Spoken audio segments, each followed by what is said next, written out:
Salah, Egyptian king. What's going on, Jeromes? Beautiful day for some Q&A. Let's fire this thing up. First up, Baby Pluto. Andy, how do we secure every second-round pick this year? Day 2 is a gold mine this year. Well, people aren't going to like it. Right? So the Vikings have a first, a third, and 2 fifths. They could potentially trade down.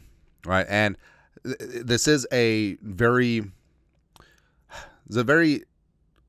day 2 heavy draft. I mean, it seems like it's that way a lot, and there is some truth to it. But between picks 20 and like 70, 20 and 90, there's going to be a lot of talent there. A lot of talent. Like there's probably going to be a group of about 40 players that you easily could see going after pick 15 and in the back end of the first round, and no one would blink an eye, right? So the Vikings potentially could trade down. But the question is, if teams see the talent pool similarly, why would they trade up? So there's got to be something there. Maybe there's a quarterback who falls. Maybe there's a receiver there. Don't really know. But if the Vikings want to move down and get back a little bit of draft capital, wouldn't be mad at that at all if the opportunity is right. Because there's a lot of really talented players at the back end of the first round, top of the second round. Next. Ray Petty. I love the show, Andy. Thank you. I have 2 questions. First, what do you think needs to happen for us to sign Jevon Holland? I think if Beasley leaves and Harrison retires, I think that they get Jevon Holland. And I know that people are going to be mad. It's like, oh, $20 million a year, or 18, 19, $20 million a year for a safety. Yes. I mean, Jevon Holland is a difference maker on the back end of that defense. He is it's not going to be that much. Yeah. But premium cash for a safety, yeah. I do think that Jevon Holland is a tier 1 difference maker. Of course, the familiarity with Flores certainly helps as well. And think about it. Beasley's probably going to get $14-15 million per year. Harrison Smith isn't going to play for free. So basically, if you just take that money and put it towards Jevon Holland, who is a big-time playmaker, obviously younger than Harrison Smith, about the same age as Beasley, and a guy that is going to stir things up on the back end. I think he'll pair extremely well with Josh Metellus as well as with Theo Jackson. Just go and get it. Right. Second, I actually like Sam and wouldn't mind returning on a short 1 to 2 year deal.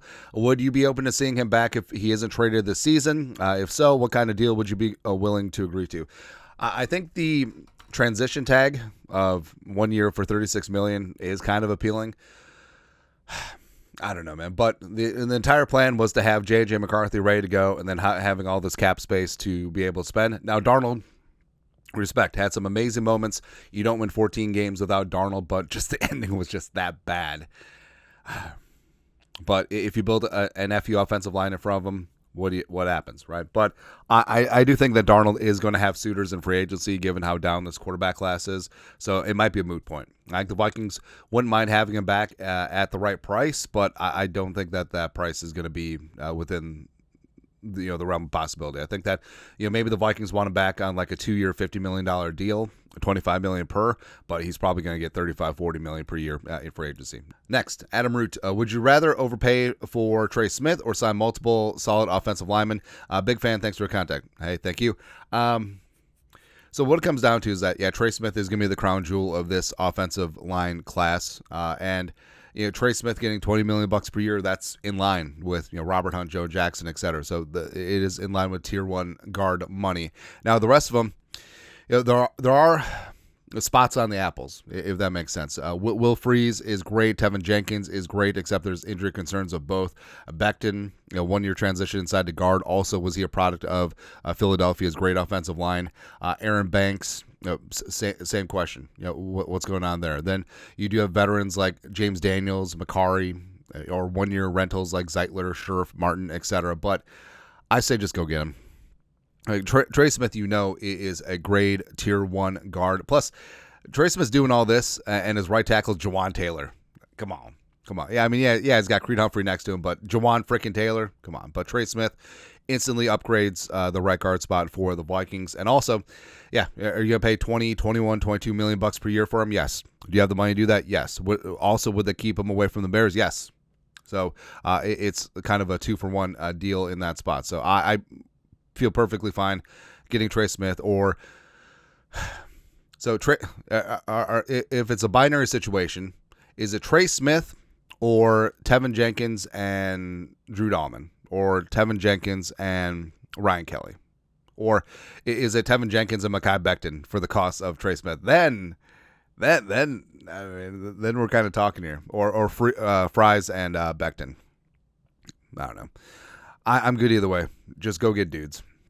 Next, Giara Medema. Thoughts on drafting Scadaboo to add as a power running back 2 and A.J. Dillon to our Aaron Jones. I think it would give us some much needed physicality in the red zone. Yes. I'm perfectly down for a power back. Well, what's interesting is that there's a lot of running backs that are going to bring some physicality in between the tackles, short yardage, red zone. And also, you don't have to pigeonhole yourself into just like an old school power back. Like there's a ton of running backs like Caleb Johnson, like Ollie Gordon, like Judkins in this class that can bring a little bit of power, but also have some more flexibility as well. And Scadabo, I freaking love Scadabo. I don't know why yet though. He's such an interesting freaking running back. But the Vikings are in luck in that this class is extremely deep. There's tons of different types of running backs. For me, so Gentis is going to be off the board, right? But for me, Caleb Johnson is 1-1. And I know it's unpopular. I know that there's a lot of Hampton supporters out there as well. But stylistically, for what the Vikings want to do, if they want to stick with outside zone, Caleb Johnson is that guy, right? And I love Travion Henderson, the Dalvin clone. RJ Harvey's really grown on me. Just, watching back some of his tape and just seeing some more reports about him. RJ Harvey has a chance to be this year's Bucky Irving. I think there's a couple shades of Maurice Jones-Drew with Harvey and Scadabo, which kind of, I still can't put my finger on who Scadabo reminds me of. He's such a unique player. Judkins is a stud. Ollie Gordon, I love a lot. So if you want we've talked about having a smash and dash combination. So Trevion Henderson, he's fine with the timeshare. With like Ollie Gordon or Khalil Mullings, the anvil from Michigan. I mean, this is such a good running back class, man. It kind of stinks that the Vikings are short of draft picks because honestly, I would love 2 running backs from this class. All right. And what's interesting is that because there's so many of them, teams may pass on running backs just because there's so many of them. We'll get one later, right? And also just like pushing down the values, like there's going to be running backs that would go in the 4th round in most drafts, fall to 6th, 7th, and some 5th, 6th round running backs are going to go undrafted. Right? It just sort of is what it is, right? But definitely take part. Lastly, Isaiah Smith, you talked about early draft crushes. Who are some of your late day draft crushes? Now, this is definitely a fluid list, a work in progress, but right now, some of my guys projected to go either a day 3 or undrafted. Tyler Shue from Louisville. So he was at Oregon, he was at Texas Tech, he bounced around, but he just has a rock solid floor. Now, I don't expect Shue to be a guy. I don't expect him to be a starter in the league, but guess what? Backup quarterback has a ton of value as this league is trending towards an 18-game season, right? And how many times have you seen a season just completely get derailed because of a quarterback injury, right? So J.J. McCarthy's obviously the guy long-term, but Shue could be that long-term backup quarterback too. Wouldn't mind it. Afton Chisholm, 3rd from Eastern Washington. A lot of fun. Joystick type player. Also provides some return value. RJ Harvey, we talked about. Darius Alexander from Toledo. I want him. I need Darius Alexander this year is my Carl Brooks from last year. And you saw what Brooks did with the stupid Packers, right? So Alexander can play all along the defensive line. He's going to be a disruptor, and he's just going to be great. How good have those Toledo defenses been the last couple of years? I mean, Quinion Mitchell last year? Come on. Jake Majors from Texas, I love. Like, hook 'em, baby. That's right. Where it kind of stinks. He may go in like that 4th round range, but I do think that Majors has a chance to be a starter in this league at center at the pivot. Marcus Ware from Montana State, All-American tackle, going to kick inside. B.J. Adams, it's your mom's favorite player from Central Florida, just sticky man-to-man press coverage. Joe Evans from UTSA, coming off that injury, but a true blue nose tackle. Really reminds me of Evan Anderson from Florida Atlantic last year, who I really liked, who went undrafted, ended up with the Niners, ended up making their 53. So just that, I know we got Taki, but just true ass nose tackles I want. And also Ty Robinson from Nebraska, who's been in school for 17,000 years. But in terms of just like a 6'6", 315-pound versatile defensive lineman who can just get buckets, yeah, Ty Robinson is certainly one of them as well. So, I mean, there's going to be a lot of dudes available in this draft. Again, it kind of stinks that the Vikings don't have a lot of draft picks, but who knows? Maybe Kwesi will trade down a couple times and turn those 4 draft picks into 17. The Spielman specials.